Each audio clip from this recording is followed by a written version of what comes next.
तो अल-हैसम के बारे में जो कुछ कॉन्ट्रीब्यूशंस हैं हमारे पास, सबसे पहली बात तो ये होती है कि हम उस चीज़ को समझ लें। हमारा दोनों मकसद होता है कि हम मेंटली तौर पे भी सही से तैयार रहें, हमारा कॉन्सेप्ट भी बिल्कुल बरकरार रहे, और सिर्फ कॉन्सेप्ट को भी आगे नहीं देखा जाता तो एग्ज़ाम में मार्क्स लाने के लिए हमें रट्टाफिकेशन भी लगाना पड़ता है। लेकिन रट्टाफिकेशन अगर कॉन्सेप्ट के साथ है तो समझ लीजिए वो मुहावरा है ना, कहते सोने पे सुहागा, सुने होंगे ना, अम्मी लोग अक्सर मुहावरा बोलती हैं, अम्मी अब्बू है ना, पुराने ज़माने के होते हैं तो वो मुहावरा बोलते हैं। तो सोने पे सुहागा का क्या मतलब है कि आपको कॉन्सेप्ट भी पता है और रट्टा भी पता है। तो कॉन्सेप्ट समझने के लिए अल-हैसम के बारे में, तो यहाँ पे लिखा हुआ अल-हैसम। अल-हैसम की जो फेमस बुक है उस फेमस बुक का नाम क्या है? किताबुल मनाजिर। ये मैंने कल बताया था कि मनाजिर ये जो बुक है ये एक इंसाइक्लोपीडिया है, ठीक है ना। क्या है? इंसाइक्लोपीडिया है, और वो किसके बारे में? ऑप्टिक्स के बारे में, इंसाइक्लोपीडिया ऑफ ऑप्टिक्स। ऑप्टिक्स को मैंने क्या बताया था? इल्म बसीरत। ये इसका जो ताल्लुक़ होता है ना वो कहाँ से होता है? नज़र। यहाँ पे क्या लगा हुआ? मनाजिर। मनाजिर फिर क्या निकला है? नज़र। तो किसी चीज़ को नज़र करने के लिए, किसी चीज़ को देखने के लिए दो चीज़ों की ज़रूरत होती है, एक आँख और दूसरी क्या है? रोशनी। अगर हमारे लिए रोशनी ना हो तो हमारी आँख बेकार है, और अगर आँख ना हो तो हमारे लिए रोशनी क्या है? बात समझ में आ रही है? ये बोर्ड आपको साफ क्लियर नज़र आ रहा है। कुछ बच्चों के साथ प्रॉब्लम हो जाती है कि चीज़ें साफ़ नज़र नहीं आ रही, करीब का नज़र आ रहा है, दूर का नज़र नहीं आ रहा, दूर का नज़र आ रहा है, करीब का नज़र नहीं आ रहा। तो उसके लिए फिर हम क्या करते हैं? ऑप्टिकल इंस्ट्रूमेंट इस्तेमाल करते हैं नहीं? चश्मे की दुकान पे जाते हैं तो लिखा हुआ होता है ना फलाना ऑप्टिक्स, फलाना ऑप्टिक्स लिखा हुआ होता है ना। तो इसके मायने क्या है कि वहाँ पर ऐसी चीज़ मिलेगी। ऑप्टिक्स के मायने ये है या तो उस चीज़ का ताल्लुक़ जो होगा लेंस से होगा या मिरर से होगा लाजमी। तो ऐसी सारी चीज़ों का नाम हम दे देते हैं किसका? ऑप्टिकल इंस्ट्रूमेंट का। किसका नाम दे देते हैं? Optical instrument can be defined as any instrument which consist of a lens और अ मिरर। या तो उसमें लेंस का इस्तेमाल हो या तो किसका इस्तेमाल हो? मिरर का इस्तेमाल हो। तो हम उसको क्या बोल देते हैं? Optical instrument. क्या बोल देते हैं बेटा? Optical instrument. तो ऑप्टिक्स के माने क्या है? इन्होंने ज़्यादातर जो डिस्कशन किया है किताबुल मनाजिर के अंदर वो ऑप्टिक्स से रिलेटेड है, इंसाइक्लोपीडिया है, भरपूर मालूमात ऑप्टिक्स के बारे में है। तो हम उसमें किसके बारे में डिस्कशन कर सकते हैं वहाँ पर, ठीक है ना? ऑप्टिकल इंस्ट्रूमेंट के बारे में, ऑप्टिकल इंस्ट्रूमेंट से जिन चीज़ों को देखा जा सकता है उनके बारे में, किसी के आई में कोई प्रॉब्लम है, किसी की करीब की नज़र ख़राब है, दूर की नज़र ख़राब है, उनके सॉल्यूशन के बारे में, क्यों किसके साथ जो है वो कॉन्वेक्स लेंस लगेगा, किसके लिए कॉनकेव लेंस लगेगा। बात समझ में आ रही है? तो इन चीज़ों के बारे में पढ़ने के लिए हम जो सहारा लेते हैं वो इब्न अल-हैसम की किताब किताबुल मनाजिर में। इसमें जो है वो भरपूर मालूमात जो है वो महफूज हैं। तो he wrote a famous book name किताबुल मनाजिर। फिर उसके बाद जो सेकंड पॉइंट है, light is a form of energy. इन्होंने बताया जो है लाइट जो है वो एक फॉर्म ऑफ एनर्जी है। ही was the first who explain that light is a form of energy. अब सूरज है, सूरज से जो रोशनी निकल के हमारे पास आ रही होती है वो बेसिकली क्या है? ये एक सन है, ठीक है? क्या है बेटा? ये सन। ये जो सन है हमारे पास, इसमें इस तरीके से हम लोग निशान लगा देते हैं ताकि ये क्या लगे? ये सन लगे। इससे जो रोशनी, जो रेज़ हमारी तरफ आती हैं वो कौन सी रेज़ होती हैं? UV rays. कौन सी रेज़ होती हैं? यूवी के माने क्या होता है? Ultraviolet, highly most dangerous rays which can cause the skin cancer when it is directly attack on the body. जब इंसान की बॉडी के ऊपर ये डायरेक्ट अटैक करेगा ना तो ये स्किन कैंसर काउज कर सकता है। तो अल्लाह ताला ने हमारे एटमॉस्फेयर को, जो हमारा अर्थ है, क्या है? अर्थ, इस पूरे को एक ओजोन लेयर से क्या कर दिया है? कवर। जब ये रोशनी इससे आके स्ट्राइक करती है तो ये किस में कन्वर्ट हो जाती है बेटा? विजिबल रेज में कन्वर्ट हो जाती है। किस में कन्वर्ट हो जाती है? अब ये विजिबल रेज जो है हमारी बॉडी को विटामिन डी प्रोवाइड करता है। जानदार प्लांट्स इससे क्या करते हैं? नशोनुमा पा रहे होते हैं। हमारी बॉडी के लिए, हमारे बोन्स के लिए बहुत ज़्यादा ये मुफीद है। तो अल्लाह ताला ने कायनात को इसलिए तख्लीक नहीं की, लोगों को इसलिए नहीं बनाया कि हम जो है ना लोगों को बनाने के बाद सूरज की रेज़ उनके ऊपर डायरेक्ट गिरा देंगे ताकि वो सारे हलाक हो जाएँ। अल्लाह ताला चाहते तो ये भी कर सकते थे, लेकिन अल्लाह ताला को परखना है, खरे और खोटे को अलग करना है कि कौन अल्लाह को मान के चलने वाला है, कौन अल्लाह की मान के चलने वाला है और कौन अल्लाह को मान के नहीं चलने वाला है। तो अल्लाह ताला को ये सेपरेशन करना है। तो एक दिन इसकी भी जो है ना, जिस तरीके से एग्ज़ाम होते हैं ना हमारे, तो एग्ज़ाम में क्या बोला जाता है, फर्स्ट पोजीशन का जैसे ही नाम लेता है वो बच्चा बिल्कुल फ़ख्र से खड़ा होता है, फिर वो सामने आता है, उसको मेडल पहनाया जाता है, उसको कप दिया जाता है, फिर उसको शाबाशी दी जाती है, फिर प्रिंसिपल टीचर्स के साथ आके तस्वीर खिंचवाते हैं, फिर वो बच्चा वो जो गाउन उसको पहनाया गया, जो मेडल पहनाया गया वो घर जाते तक नहीं उतारता, ताकि सारा इलाका, सारा मोहल्ला देख ले कि भाई ये बच्चा क्या है फर्स्ट। मैंने तो अपने दौर में देखा है भाई इस तरीके से, हम लोग सिर्फ देखते ही थे, हम लोग और कुछ काम नहीं था। तो इसी तरीके से जब क़यामत के दिन और जब रोज़ आखिरत में हम जब कामयाब होंगे तो हम भी इसी तरीके से सबको दिखाते फिरेंगे, ये देखो ये सर्टिफिकेट है, ये जन्नत का सर्टिफिकेट है, ये कोई आम सर्टिफिकेट नहीं है, ये हमेशा हमेशा की कामयाबी का ज़मानत है, इसके बाद कोई नाकामी नहीं है, इसके बाद कोई अफसरदगी नहीं है, इसके बाद कोई दुख नहीं है, इसके बाद कोई कोरोना वोरोना का चक्कर नहीं है। बात समझ में आ रही है? तो ये विजिबल रेज आके जब ज़मीन से टकराती है, पहले ये अल्ट्रावायलेट रेज फॉर्म में निकली, ओजोन से टकराई, ओजोन ने इसको क्या कर दिया, विजिबल रेज में कन्वर्ट कर दिया, ये विजिबल रेज जाके अर्थ सरफेस से टकराएगी। अब जब ये विजिबल रेज अर्थ सरफेस से टकराती है तो वो उसको कन्वर्ट कर देती है बेटा इंफ्रारेड में। किस में? इंफ्रारेड। ये इंफ्रारेड रेज जब ज़मीन से निकलती है टकराने के बाद, जब टकरा रही तो क्या थी, विजिबल, जब बाहर निकलती तो क्या है, इंफ्रारेड। बात समझ में आ रही है नहीं? ये इंफ्रारेड रेज जब बाहर निकलेगी और बाहर निकलने के बाद जब हमारे एटमॉस्फेयर से बाहर निकलना चाहेगी तो हमारा एटमॉस्फेयर इसके लिए क्या बन जाता है, ओपैक बॉडी, एक रुकावट बन जाता है, एक रेजिस्टेंस बन जाता है। तो ये सारे को क्या कर देता है, नीचे ट्रैप कर देता है, जिसकी वजह कर हमारे अर्थ का टेम्परेचर जो है वो दिन ब दिन जो इंक्रीज़ हो रहा है, और इसी की वजह कर जो बड़े बड़े ग्लेशियर्स होते हैं, जो पहाड़ होते हैं बर्फ़ के, वो मेल्ट होते हैं, उनसे मेल्ट हुआ हुआ पानी जो है वो समंदर में दाखिल होता है और फिर वो सुनामी क्रिएट करता है। बात समझ में आ रही है? तो ये एक मैंने आपको नॉर्मल सी एक बात बताई कि सन जो सूरज से जो रोशनी है कि light is the form of energy according to the concept, he was the first who explain कि light is the form of energy. सही? बात समझ में आ रही है? किसी को कोई टेंशन, हल्का सा भी कोई मसला? सही है नहीं है? अब आगे सुनो, laws of reflection and laws of refraction इन्होंने दिया है। तो ये एक बात बोल के निकल जाना कि भाई इन्होंने लॉज ऑफ रिफ्लेक्शन दिया है और लॉज ऑफ रिफ्रैक्शन दिया, ये बहुत आसान है। इसको पढ़ने के लिए आप चैप्टर नंबर 14 में जाएंगे, लेकिन इसको एक्सप्लेन मैं अभी करूँगा। लेकिन इससे पहले एक बात और मैं बता दूँ कि इब्नुल हैसम ने एक बात और कही थी कि कोई भी चीज़ नज़र क्यों आती है, कोई भी चीज़ नज़र। पुराने ज़माने में जो फ़िलासफ़रों का कहना था वो ये था कि रोशनी जब सूरज से निकलती है या सोर्स ऑफ लाइट से निकलती है तो वो पहले आँखों पर पड़ती है, और आँखों पे पड़ने के बाद किसी ऑब्जेक्ट के ऊपर पड़ता है तो वो चीज़ हमें नज़र आती है। जैसे फर्स्ट कर लेते हैं कि एक रोशनी सोर्स ऑफ लाइट है, यहाँ से रोशनी आई मेरे आँखों पे पड़ी, और आँखों में पड़ने के बाद मैं इधर सामने देख रहा हूँ, आप लोग मुझे नज़र आना स्टार्ट हो गए, या आप लोग मुझे नज़र आना स्टार्ट हो गए। This was the wrong concept and corrected bye the scientist Ibn al Haisam, Muslim scientist. तो इन्होंने ये बताया कि ऐसा पॉसिबल नहीं है, ठीक है ना। तो किस तरीके से होता है भाई? इन्होंने बताया कि दुनिया में जितने भी सब्सटेंस हैं उनके अंदर एक एनर्जी लेवल मौजूद है। जब सूरज से रोशनी या सोर्स ऑफ लाइट से रोशनी पड़ती है तो वो एनर्जी क्या कर रहा होता है, अपने अंदर लाइट को एब्जॉर्ब कर रहा होता है। सही है? अब जब लाइट एब्जॉर्ब होते होते होते होते शाम का वक्त हो जाता है, ना सूरज नज़र आ रहा है, ना चाँद नज़र आ रहा है, ना घरों में अभी जो है ना लाइट जो है वो ऑन की गई है, मगरिब का वक्त होने वाला है, अज़ान अभी होने ही वाली है, बच्चों को जो है घर में बुलाया जा रहा है कि बेटा घर आ जाओ, मगरिब का टाइम हो गया है। गली के गेट पर जो है वो अम्मी खड़े होकर बच्चों को आवाज़ लगा रही होती हैं कि घर के अंदर आ जाओ, अंधेरा होने वाला है।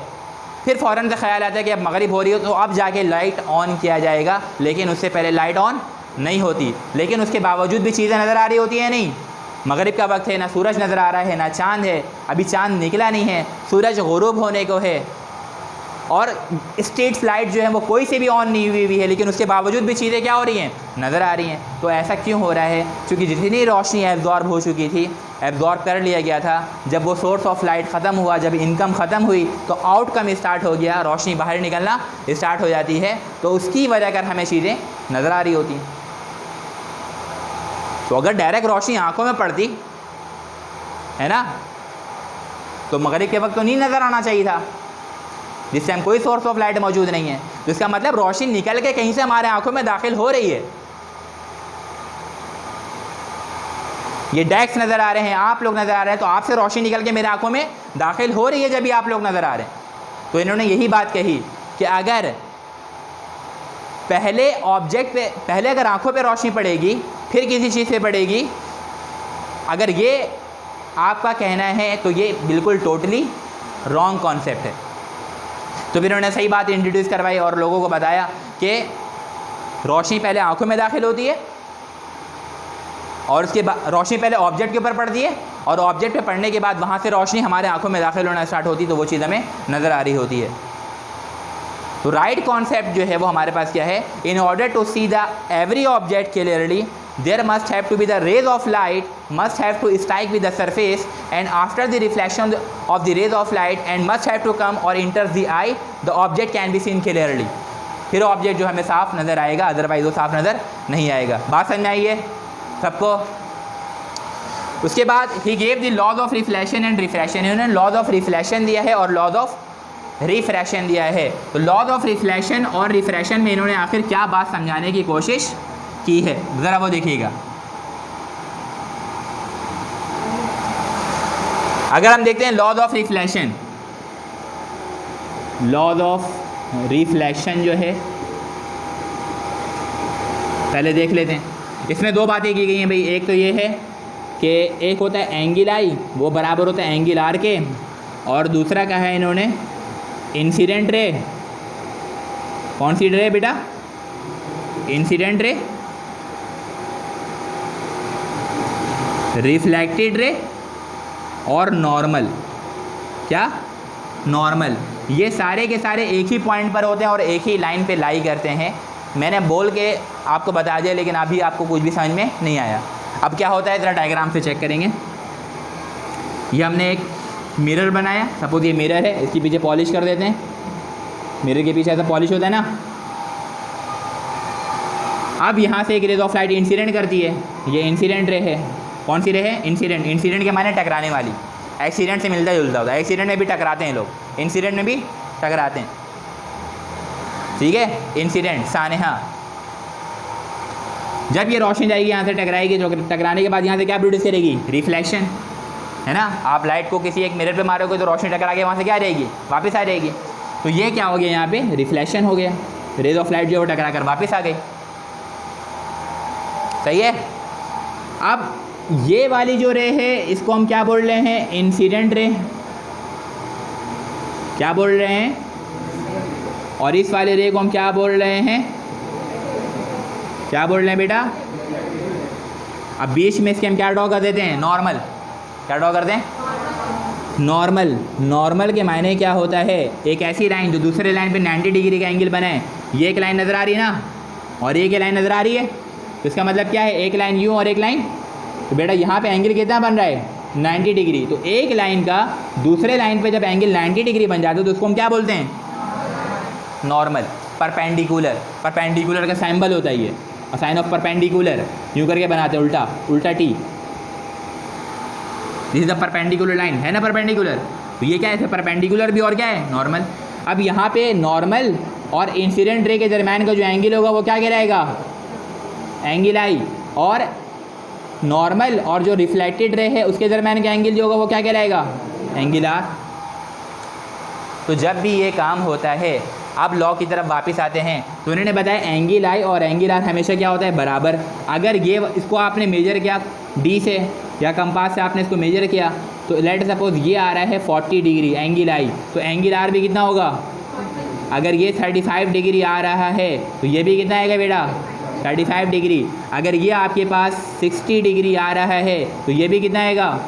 अगर ये 10 डिग्री आ रहा है तो ये भी कितना आएगा? ये चेंज किसी सूरत नहीं होता। एंगल आई और एंगल आर हमेशा क्या होता है? बराबर।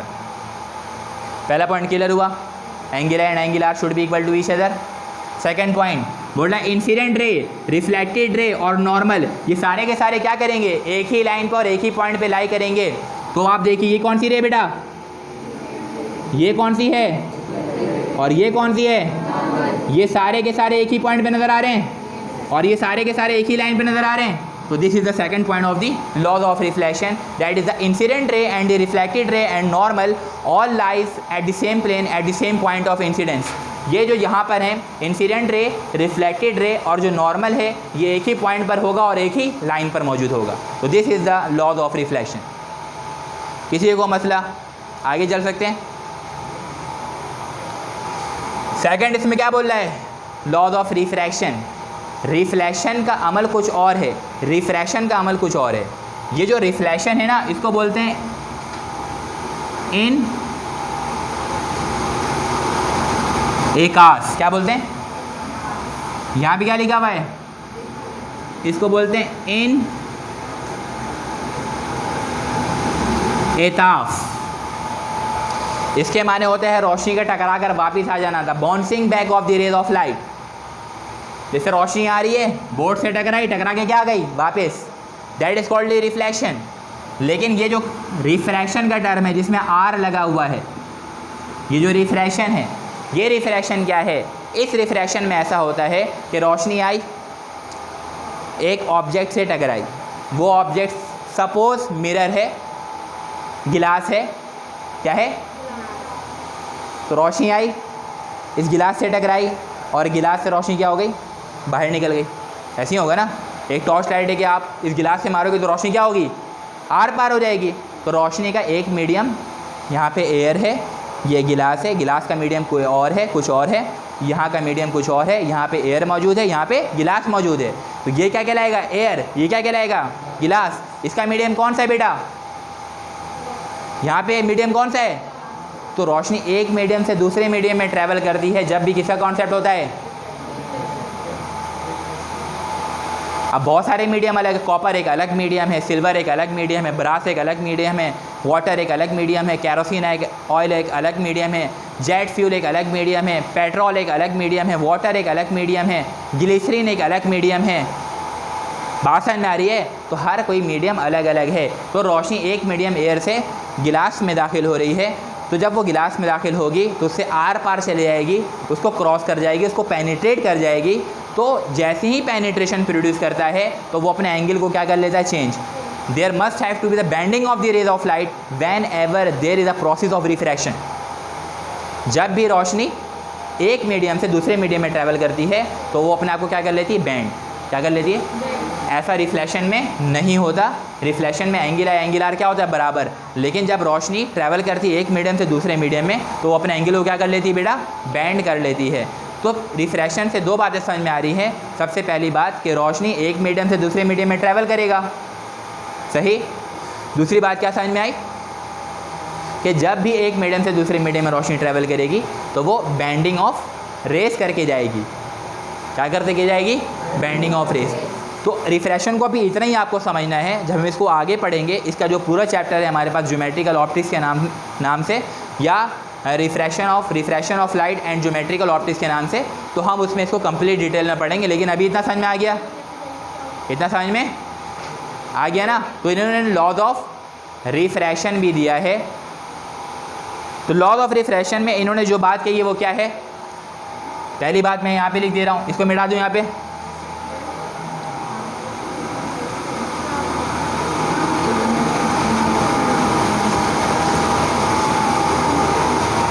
हाँ भाई, लॉज ऑफ रिफ्रैक्शन।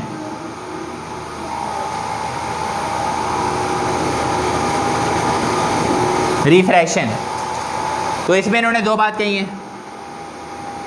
इन्होंने कहा है कि रेशो किसका? साइन एंगल आई और साइन एंगल आर का रेशो जो होता है वो क्या रहता है, कांस्टेंट। सही है। दूसरी बात, इसमें भी इंसिडेंट रे और क्या,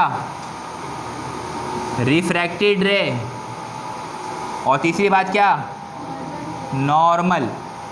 ये सारे क्या करेंगे, एक ही पॉइंट पर और एक ही लाइन पे लाई करेंगे। अभी किस तरीके से साइन एंगल और साइन एंगल है और साइन एंगल आर का रेशियो क्या होता है, कांस्टेंट। इससे हम एक टर्म निकालते हैं, वो कहलाता है हमारा रिफ्रैक्टिव इंडेक्स। क्या कहलाता है, रिफ्रैक्टिव इंडेक्स। इसको हम ईटा से इंडिकेट करवाते हैं नॉर्मली। ये एन को थोड़ा सा लंबा बना के खींच देंगे, ठीक है। तो साइन एंगल आई और साइन एंगल आर का रेशियो कांस्टेंट रहेगा। तो किस तरीके से, नीचे सपोज कर लेते हैं क्या है बेटा, एयर, ऊपर क्या है, वाटर। तो एयर हमारा क्या है बेटा, रेयर मीडियम है, और वाटर क्या है बेटा, डेंसर मीडियम है। डेंसर के माने क्या होता है, जिसकी डेंसिटी ज़्यादा हो, और रेयर के माने क्या होता है, जिसकी डेंसिटी कम हो। अब हमारे पास एक एयर एक वाटर है, तो एयर की डेंसिटी वाटर के मुकाबले में कम है। वाटर इसीलिए क्या बना, डेंसर, क्योंकि उसकी डेंसिटी ज़्यादा है। एयर की डेंसिटी कम है, इसीलिए वो क्या बना, रेयर। रेयर के माने क्या होता है, कम पाई जाने वाली चीज़। बोलते हैं रेयर केसेस में ऐसा होता है, डॉक्टर्स हमेशा कहते हैं इस तरीके से। आ रही बात समझ में। अब यहाँ पे क्या है, रोशनी जो है हमारे पास डेंसर मीडियम से या तो रेयर मीडियम में दाखिल हो रही हो या रेयर मीडियम से डेंसर मीडियम में दाखिल हो रही हो, तो हम देखेंगे कि रिफ्रैक्शन किस तरीके से हो रहा है आपको समझाने के लिए। तो यहाँ पे मैंने क्या ड्रॉ कर दिया, नॉर्मल। क्या ड्रॉ कर दिया, जो कि 90 डिग्री का एंगल बना रहे हैं यहाँ पे, सही है। अब रेयर से डेंसर में रोशनी को लेके जाऊँ या डेंसर से रेयर में, आप बताएं कहाँ लेके जाऊँ। रेयर से डेंसर, तो रेयर से डेंसर ले जाता हूँ भाई, ठीक है। रोशनी कहाँ जा रही है, रेयर से डेंसर। मैंने आपको क्या बताया था कि जब भी मीडियम चेंज होता है रोशनी क्या हो जाती है, बैंड। तो रोशनी कहाँ से कहाँ जा रही है, एक मीडियम से दूसरे मीडियम में। नीचे हवा, एयर, ऊपर क्या है, पानी। तो अगर इस तरीके से रोशनी अपने मीडियम को चेंज करेगा, जब भी रोशनी रेयर मीडियम से डेंसर मीडियम में मूव करता है, तो वो हमेशा टूवर्ड दी नॉर्मल बैंड हो जाता है। कहाँ बैंड हो जाता है, कहाँ बैंड हो जाता है बेटा,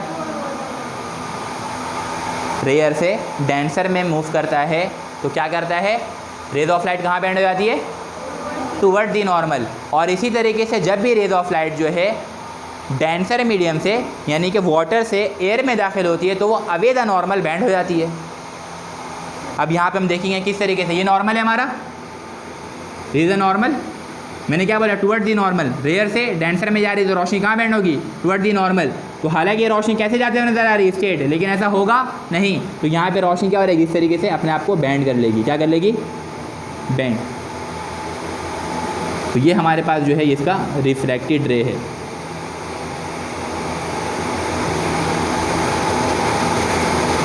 तो अब यहाँ पे जो एंगल बन रहा है वो क्या है, एंगल आर, और ये जो एंगल बन रहा है वो क्या, एंगल आई। तो हम इसका साइन निकाल लेते हैं। फर्स्ट कर लेते हैं ये आ रहा है 30 डिग्री, और फर्स्ट कर लेते हैं ये आ रहा है हमारे पास 40 डिग्री, ठीक है। तो sine angle I divide by sine angle R. जब आप इसको सॉल्व करेंगे तो वाटर का जो रिफ्रैक्टिव इंडेक्स जब भी हम निकालते हैं, तो वाटर का रिफ्रैक्टिव इंडेक्स होता है 1.33। पानी का, पानी के एक बूंद का रिफ्रैक्टिव इंडेक्स निकालेगा वो 1.33 आएगा। पूरे समंदर का रिफ्रैक्टिव इंडेक्स निकालेगा वो भी कितना आएगा, 1.33 आएगा। तो ये तरीका जो होता है हम इससे लॉज ऑफ रिफ्रैक्शन से क्या मालूम कर लेते हैं, रिफ्रैक्टिव इंडेक्स।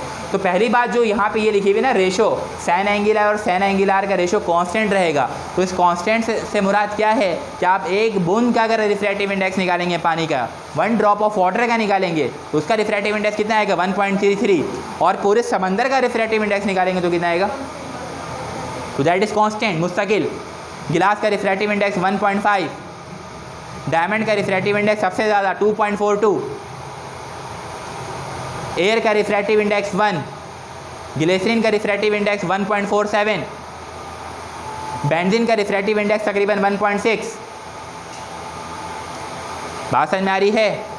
तो this was the method by which we can calculate the refractive index of the any transparent medium और water, according to which the ratio between the sine angle and the sine angle should remain constant। सही है। और दूसरा point same है, incident ray, refracted रे और normal, वो सारे के सारे कहाँ लाई करेंगे? एक ही पॉइंट पर और एक ही लाइन पे लाई करेंगे।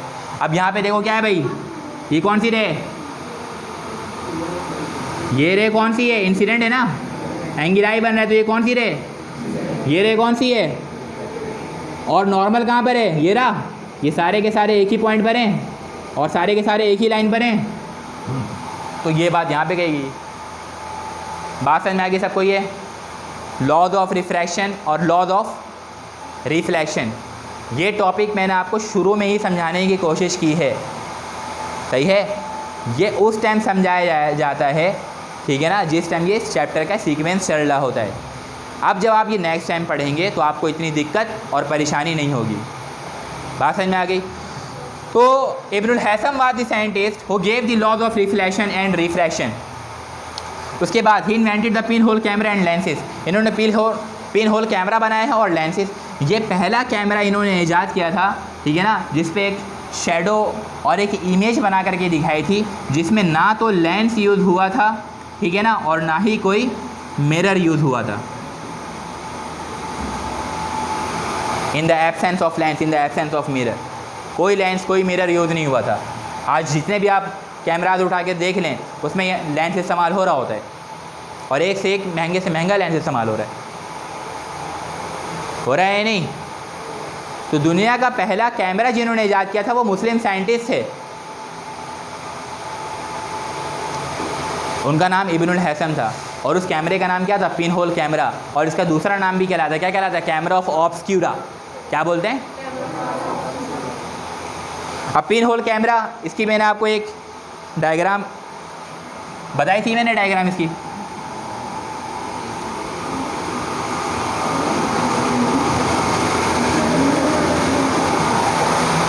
तो पिन होल कैमरा में इस तरीके से एक डार्क बॉक्स इन्होंने बनाया, ठीक है,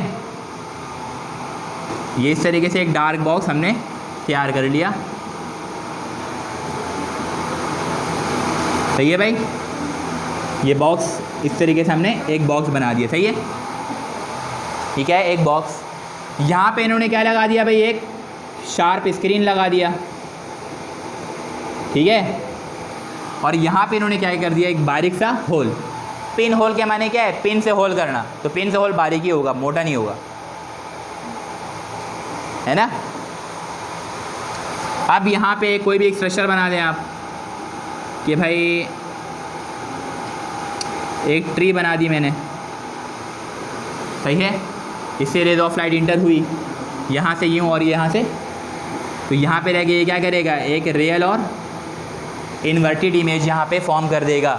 ये रियल और इन्वर्टेड इमेज जो हम यहाँ पर हासिल कर रहे हैं, ये रियल और इन्वर्टेड इमेज ये जो हासिल हुई है, ये bye means of pin hole camera हासिल हुई है। इस कैमरे के अंदर ना तो आपको कहीं पे लेंस नज़र आ रहा है, ना तो कहीं पे कोई मिरर नज़र आ रहा है। तो it was the first camera invented by the scientist Ibn al Haytham in which there is no usages of lens और मिरर। ये जो पिन होल है, अगर इस पिन होल को आप बड़ा कर देंगे, जैसे यहाँ से आपने इसको और बड़ा कर दिया, यहाँ से और बड़ा कर दिया, ठीक है, तो ये होल बड़ा हो जाएगा। जब ये होल बड़ा होगा तो बनने वाली इमेज क्या हो जाएगी? ब्लर हो जाएगी, उसके पिक्सल जो है वो फट जाएंगे, वो साफ नज़र नहीं आएगा। तो this was the pin hole camera which was invented by the scientist Ibn al Haisam. तो ये हमारे पास कॉन्ट्रीब्यूशन से इब्नुल हैसम के, जिसमें हमने सबसे पहले क्या पढ़ा कि भाई इन्होंने जो है एक फेमस बुक लिखी है, दिस बुक नेम्ड एज किताबुल मनाजिर which is the encyclopedia of optics. फिर उसके बाद सेकंड हमने क्या पढ़ा कि भाई he gave the laws of reflection and refraction. फिर हमने क्या पढ़ा कि he invented the pin hole camera and lenses. फिर हमने ये पढ़ा कि भाई अकॉर्डिंग टू हिम और ही was the first who explain that light is the form of energy. बात समझ में आ गई? इब्नुल हैसम के 4 कॉन्ट्रीब्यूशन समझ में आ गए, भूलिएगा तो नहीं। बस यहीं तक कि हम अपना नेक्स्ट कॉन्ट्रीब्यूशन जो वो स्टार्ट करेंगे, इसको राइट डाउन कर लें।